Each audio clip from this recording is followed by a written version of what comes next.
Level 1. The errand boy. You know nothing, and that is your greatest advantage. You're washing dishes in the back kitchen of a fast food chain. Every night the same smell, grease, and detergent. The skin on your hands cracked and raw. Your hourly wage after taxes amounts to almost nothing. But the real issue is this.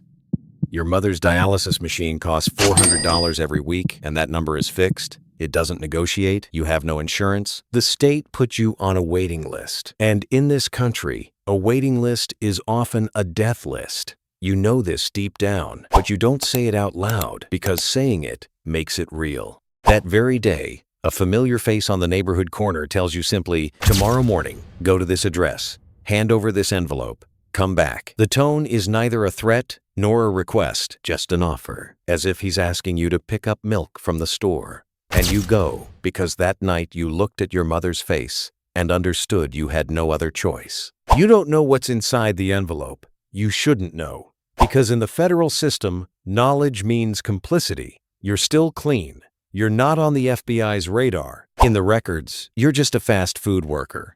But the moment you delivered that envelope, you walked through a door, and that door closed behind you. There is no going back. You don't understand this that day. You will understand it much later. Level 2. The runner. You're no longer carrying envelopes blind. You know what you're carrying, and that makes you both more valuable and far more dangerous. You've been added to encrypted message groups. The app installed on your phone looks like an ordinary notepad, but the messages travel through 2, 5, 6-bit encryption, and the servers are on 3 different continents. Blue Jersey Wednesday actually means Wednesday night NBA game the home team loses in the first quarter, bet big. Green Cap Friday says something else. You learn this language in a week because survival makes people smart. Fear is the best teacher. This encryption system, adapted from Chinese triad structures, is a method the 426 Coded Operational Unit has used for 10 years, and you are now inside it. You're a small cog, but you are part of the machine. You're also starting to see how money laundering works. Dry cleaners, florists, nail salons, all cash-intensive businesses, all recorded as legitimate income. The IRS tries to track it, but you split the cash across 5 different businesses, keeping it under $10,000. Because transactions over $10,000 automatically trigger a federal report. You know this by heart now.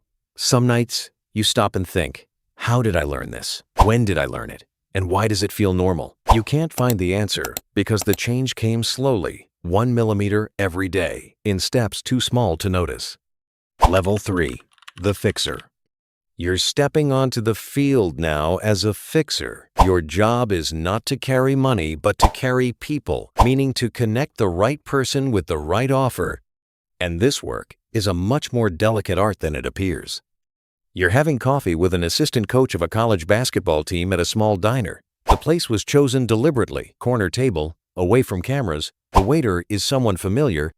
The man sits across from you, crushed, under NCAA investigations, underpaid, 15 years of career, now under threat, 2 kids at home, mortgage payments falling behind.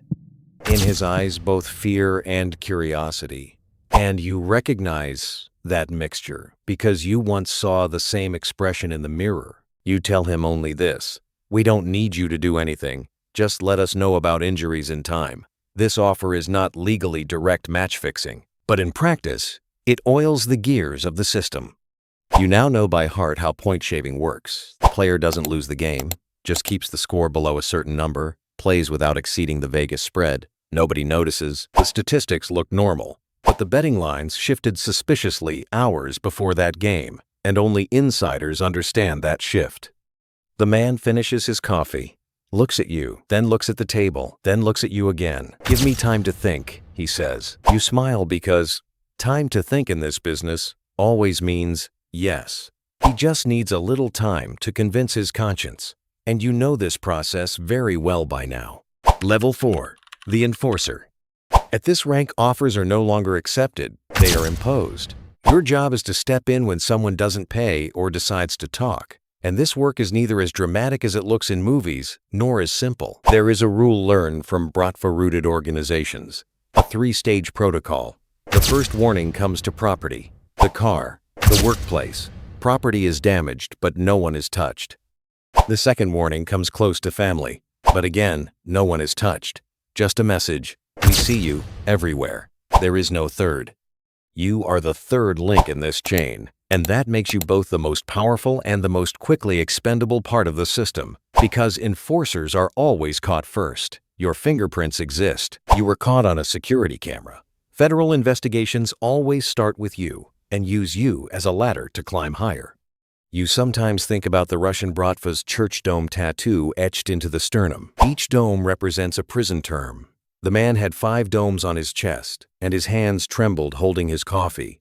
But there was something else in his eyes. Not fatigue, something deeper. The look of someone who has seen everything and no longer expects anything unexpected from life. Sometimes you look at yourself in the mirror and notice that same look beginning to form in you.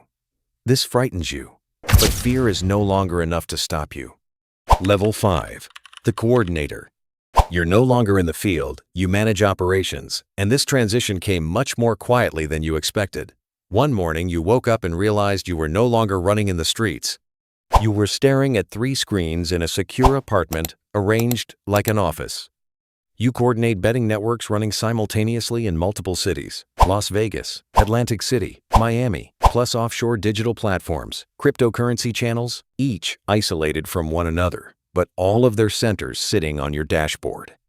You know that a single coordination error on a game night can sink millions of dollars, so sleep has ceased to be a luxury.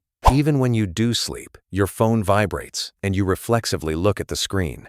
Black money coming through Central American routes where certain MS-13 cells provide logistical support is at this point being integrated into the digital system. Shell companies incorporated in Delaware, offshore accounts in the Cayman Islands. Real estate investments cycling through Dubai look completely clean on paper. Every transfer has a lawyer's signature behind it. Every transaction has an invoice, but in practice, everything is dirty. And you stand right in the middle of this dual reality, neither inside nor outside, neither guilty nor innocent. Living in that exact gray zone, and this gray feels natural to you now.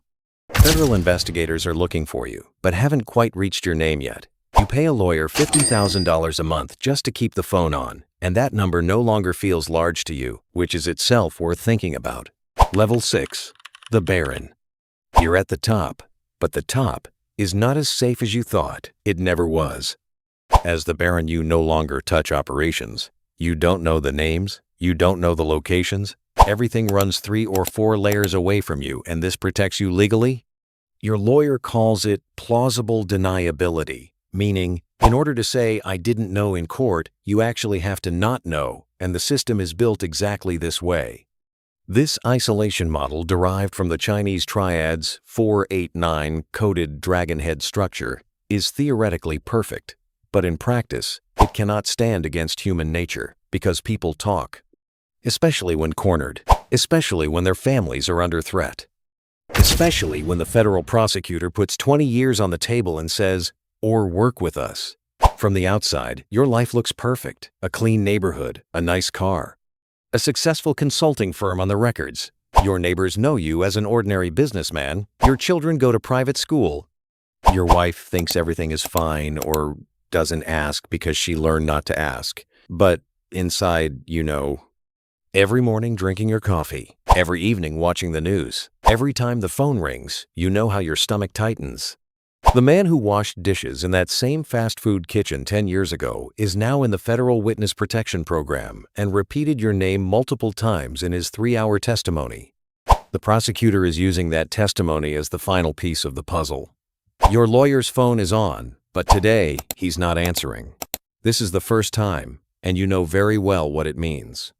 You look at the door, you look at the window, your coffee is going cold, and right now, at this very moment, you think about that first morning you carried that envelope years ago.